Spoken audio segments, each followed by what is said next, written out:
अस्सलाम वालेकुम बच्चों, उम्मीद है खैरियत से होंगे। जैसा कि आप सब जानते हैं कि हमारे लेक्चर्स का जो है वो लेक्चर जो यूनिट नंबर 1 था उसका थ्योरी जो है वो एंड हो गई है। आज हम एक्सरसाइज करेंगे इसकी। तो आइए चलते हैं क्वेश्चन नंबर 1 की तरफ। क्वेश्चन नंबर 1 है जी, tick the correct choice. Right, ये MCQs टाइप के क्वेश्चंस हैं। इसमें आपको 4 चॉइसेस दी गई हैं, A, B, C और D। इसमें से जो मोस्ट अप्रोप्रिएट होगी क्वेश्चन के हिसाब से उसको हम जो है वो सर्कल कर लेंगे। राइट, तो क्या है जी first one, physical parts of the computer are known as dash. के कंप्यूटर के फिजिकल पार्ट जो हैं वो कौन से हैं। अब हमने इन ऑप्शंस में से चूज करना होता है। पहली ऑप्शन क्या है, सॉफ्टवेयर। दूसरी क्या है, हार्डवेयर। तीसरी क्या है, ऑपरेटिंग सिस्टम। फोर्थ वन क्या है, सिस्टम यूनिट। अब देखें इसमें से सबसे बेहतर कौन सी है। हमने जब यूनिट नंबर 1 पढ़ा था उसमें क्या था कि कंप्यूटर के जो फिजिकल पार्ट हैं वो कौन से हैं, वो क्या कहलाते हैं, उनका क्या नाम है। तो यूनिट नंबर 1 में हमने क्या देखा था कि हार्डवेयर जो है वो फिजिकल पार्ट है, यानी जिसको जो है वो टच किया जा सकता है, उसको जो है वो फील किया जा सकता है, और जो फिजिकली आपको पड़े हुए नज़र आते हैं वो physical parts of the computer थे। तो अब इनमें से कौन सी हम चॉइस को चूज करेंगे, हार्डवेयर। ये B1 हार्डवेयर, ठीक है जी, this one is the answer. अब हम आ जाते हैं सेकेंड क्वेश्चन की तरफ। सेकेंड क्या है, dash is a place where processing take place. यानी ऐसी कौन सी प्लेस है कंप्यूटर के अंदर जहाँ पे प्रोसेसिंग जो है वो अकर होती है, टेक प्लेस होती है। राइट, प्रोसेसिंग मीन कि जो हम डाटा कंप्यूटर को देते हैं उसका जो वो कैलकुलेशंस होती हैं, प्रोसेसिंग होती है, उसके ऊपर जो अमल होता है जिसके बाद हमें रिजल्ट मिलता है वो कहाँ पे है, वो कौन सी प्लेस है। अब देखिए इसमें ऑप्शन हम देखते हैं, बॉक्स। सेकेंड ऑप्शन है CPU। थर्ड ऑप्शन है मॉनिटर। फोर्थ ऑप्शन है सिस्टम यूनिट। अब देखिए इनमें से कौन सी ऑप्शन ठीक होगी। सिस्टम यूनिट तो होता है पूरे का पूरा कंप्यूटर के साथ जो रेक्टेंगल बॉक्स होता है, that is system unit. Monitor होता है रिजल्ट को सिर्फ डिस्प्ले करने के लिए, वहाँ प्रोसेसिंग तो नहीं हो रही होती ना, मॉनिटर पे सिर्फ डिस्प्ले होता है, रिजल्ट आपका नजर आता है आपको। और ये बॉक्स जो है, बॉक्स मीन्स नथिंग, यानी बॉक्स तो एक सिंपल बॉक्स भी आप उसका मीनिंग ले सकते हैं। और जो सेकंड ऑप्शन है CPU, ये आएगा इसका आंसर कि सेंट्रल प्रोसेसिंग यूनिट CPU, क्योंकि हम पढ़ चुके हैं यूनिट में कि CPU के अंदर तमाम प्रोसेसिंग जो है वो होती है। CPU is a place where processing take place. तो इसका आंसर कौन सा होगा, B। राइट, और नंबर 3 देखते हैं जी क्या है।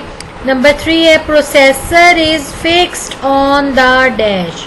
प्रोसेसर कहाँ पे फिक्स होता है, फैन के ऊपर फिक्स होता है, चिपबोर्ड के ऊपर फिक्स होता है, मदरबोर्ड के ऊपर फिक्स होता है, या एक्सपेंशन स्लॉट के ऊपर फिक्स होता है।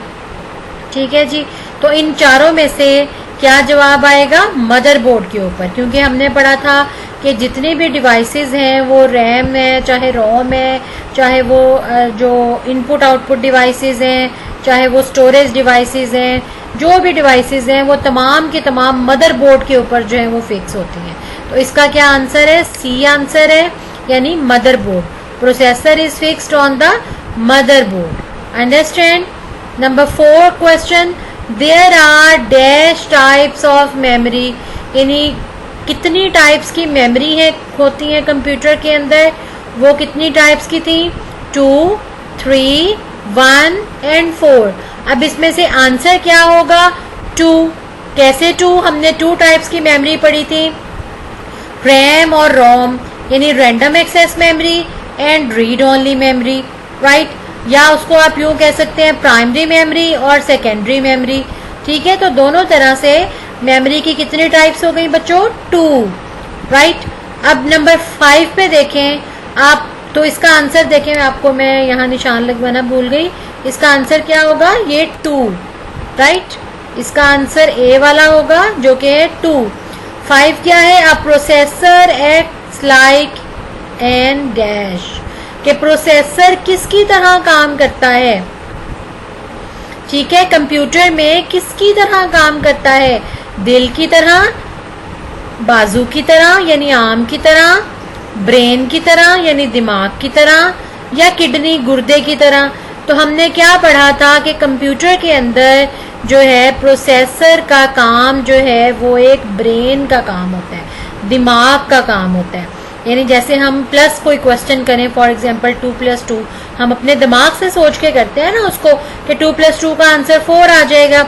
इसी तरह से इसका आंसर क्या होगा, processor acts like a brain. ठीक हो गया, सी वाला जो है इसका आंसर होगा a processor acts like a brain. Next देखते हैं जी number 6, a processor is also known as dash, कि एक प्रोसेसर जो है वो क्या कहलाता है, प्रोसेसर का दूसरा नाम क्या है। ए ऑप्शन है सीपीयू, सेकंड ऑप्शन है, बी ऑप्शन है यूपीएस, सी ऑप्शन है यूपीसी और डी ऑप्शन है पीयूएस। तो प्रोसेसर को हम क्या कहते हैं, सीपीयू यानी सेंट्रल प्रोसेसिंग यूनिट। प्रोसेसर का दूसरा नाम क्या है, सीपीयू, सेंट्रल प्रोसेसिंग यूनिट। तो इसका आंसर क्या आ जाएगा, processor is also known as CPU. Understand. Number 7 है जी, arithmetic operations are performed by dash, यानी अरिथमेटिक ऑपरेशंस जो हैं जैसे प्लस के, माइनस के, मल्टीप्लाई और डिवीजन के, वो जो ऑपरेशंस हैं वो किसके जरिए से ऑपरेट होते हैं, कौन परफॉर्म करता है। एलयू यानी logic unit, AU arithmetic unit, ALU arithmetic and logic unit और डी है जी सीयू कंट्रोल यूनिट। अब इसमें से जाहिर है अरिथमेटिक ऑपरेशंस जो हैं वो ओवरऑल जो हैं जितने भी ऑपरेशंस हैं, चाहे वो अरिथमेटिक ऑपरेशंस हो या लॉजिकल ऑपरेशंस हो, वो एएलयू के जरिए परफॉर्म होते हैं। लेकिन यहाँ पे आप गौर करें, उसने लॉजिकल ऑपरेशन नहीं पूछा, अरिथमेटिक ऑपरेशंस पूछा है। तो अगर खाली अरिथमेटिक ऑपरेशंस पूछा जाए तो फिर वो किसके जरिए से परफॉर्म होंगे, बी आंसर, अरिथमेटिक यूनिट के जरिए से। अगर वो पूछे अरिथमेटिक एंड लॉजिक ऑपरेशन किसके जरिए परफॉर्म होते हैं, फिर हमने उसको क्या आंसर देना होता है, एएलयू। लेकिन अभी उसने सिर्फ जो है हमसे अरिथमेटिक ऑपरेशंस पूछा है, तो वो क्या आंसर होगा, एयू यानी अरिथमेटिक यूनिट जो है वो परफॉर्म करता है, क्योंकि लॉजिकल ऑपरेशन जो है वो लॉजिकल यूनिट करता है। अंडरस्टैंड। नंबर 8 क्वेश्चन है जी, which of the following parts of the CPU controls the sequence of the instruction, यानी ये जितने भी पार्ट्स उसने नीचे दिए ये सारे सीपीयू के पार्ट्स हैं। उसने कहा कि इन चारों पार्ट्स में से कौन सा पार्ट जो है वो सीपीयू को जो है वो कंट्रोल करता है सीक्वेंस ऑफ द इंस्ट्रक्शंस को, यानी जो इंस्ट्रक्शंस हमने दिए हैं उसको कौन सा पार्ट जो है इन चारों में से वो कंट्रोल करता है। तो उसका क्या आंसर आ जाएगा, कंट्रोल यूनिट, राइट। क्योंकि एयू जो है वो अरिथमेटिक ऑपरेशंस परफॉर्म करता है, एलयू जो है वो लॉजिकल ऑपरेशंस परफॉर्म करता है, एएलयू जो है वो अरिथमेटिक एंड लॉजिकल ऑपरेशंस को परफॉर्म करता है। तो सीक्वेंस ऑफ इंस्ट्रक्शंस को कंट्रोल करने के लिए कौन सा पार्ट होता है, सीयू यानी कंट्रोल यूनिट, राइट। नेक्स्ट है जी number 9, RAM stands for dash, random access memory, random analysis method, readable memory और रैंडम अवेलेबल मेमोरी। ठीक है जी, तो आपने इसमें कभी भी कंफ्यूज नहीं होना। रैम जो है हमेशा उसका क्या एब्रीविएशन होता है, random access memory. RAM stands for random access memory. तो कौन सा इसका एमसीक्यू ठीक होगा, ए वाला पार्ट जो है वो इसका आंसर होगा, random access memory. RAM stands for random access memory.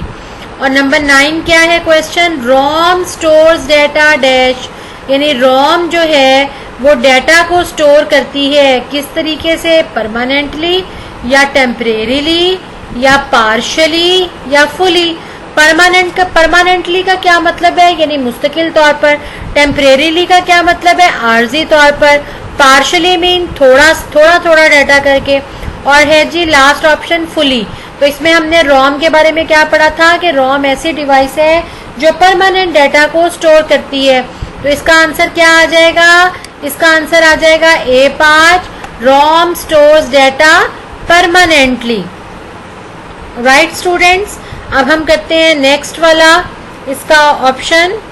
हाँ जी, नंबर 11 इसका क्या क्वेश्चन है? Which of the following is the high speed slot? ISA, AGP, PCI और APG। अब इसमें से सबसे हाई स्पीड उसने पूछा है तो कौन सी स्लॉट है? AGP। ठीक है जी, जो कि ग्राफिक्स के काम आती है। ये स्लॉट जो है, जो वीडियोस वगैरह के देखने के काम आती है, ये सबसे हाई स्पीड फास्टेस्ट जो है वो स्लॉट होती है। राइट, तो क्या आ जाएगा जी? Which of the following is the highest speed slot? AGP। Right, अब वीडियो नेक्स्ट देखें।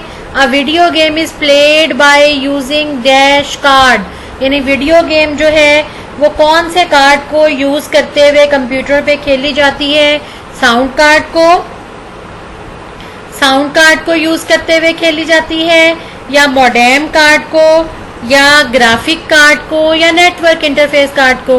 तो वीडियो और तस्वीर की जब भी बात होती है उसके लिए हमें कौन सा कार्ड चाहिए होता है? Graphics card. ठीक है जी, वीडियो गेम जो है वो किसके जरिए खेली जाती है? ग्राफिक्स कार्ड के जरिए से। राइट जी बच्चों, तो इसका आंसर क्या होगा? Graphic card. नेक्स्ट क्या है? Barcode reader is and dash device. Right, कि बारकोड रीडर कौन सी डिवाइस है? आउटपुट डिवाइस है, इनपुट डिवाइस है, डिस्प्ले डिवाइस है, या स्टोरेज डिवाइस है? तो ये कौन सी बारकोड रीडर का काम क्या होता है कि वो जो बारकोड प्रोडक्ट्स के ऊपर लगा हुआ होता है, लाइंस लगी हुई होती हैं, उसको वो रीड करता है। तो जाहिर है रीड करेगा तो वो कौन सी डिवाइस होगी? इनपुट डिवाइस होगी। Barcode reader is an input device. इसका आंसर होगा B। नेक्स्ट क्या है जी? Number 14, dash is used in security systems and criminal investigations, के जो है वो कौन सी चीज है जो सिक्योरिटी सिस्टम में यूज होती है और क्रिमिनल इन्वेस्टिगेशंस में यूज होती है? Fingerprint reader, robots, sound card और बारकोड रीडर। अब देखें, सिक्योरिटी सिस्टम में या क्रिमिनल इन्वेस्टिगेशन में फिंगरप्रिंट रीडर यूज होता है, यानी जो मुजरिम पकड़े जाते हैं उनके हाथों के निशान, वो फिंगर्स के निशान लेते हैं और फिर उसको मैच करते हैं। उसमें कौन सा यूज होता है? Fingerprint reader is used in security system and criminal investigation. ठीक है जी, इसका होगा A आंसर। लास्ट है जी 15, dash is also known as mechanical agent, के किस चीज को, इन चारों ऑप्शंस में से किस को मैकेनिकल एजेंट कहा जाता है? कंप्यूटर को, बारकोड रीडर को, प्रोसेसर को, या रोबोट्स को? अब इसको हम देख लेते हैं। कंप्यूटर तो एक मशीन है, ठीक है जी, इलेक्ट्रॉनिक मशीन है, इलेक्ट्रिकल मशीन है। बारकोड रीडर है, वो इनपुट डिवाइस है। प्रोसेसर जो है वो आपका ब्रेन ऑफ द कंप्यूटर है। राइट, और लास्ट ऑप्शन है रोबोट्स। तो एजेंट क्या है और मैकेनिकल? ठीक है जी, जो हरकत करते हुए एजेंट है, जो काम करता है, वो कौन सा आंसर आएगा? रोबोट्स आएगा। ठीक हो गया, robots is also known as mechanical agent. तो आपका आंसर क्या होगा? Robots. Robots is also known as mechanical agent. तो ये था आपका MCQs का question. Next question filling the blanks का है, वो नेक्स्ट लेक्चर में करेंगे। टिल देन, अल्लाह हाफिज।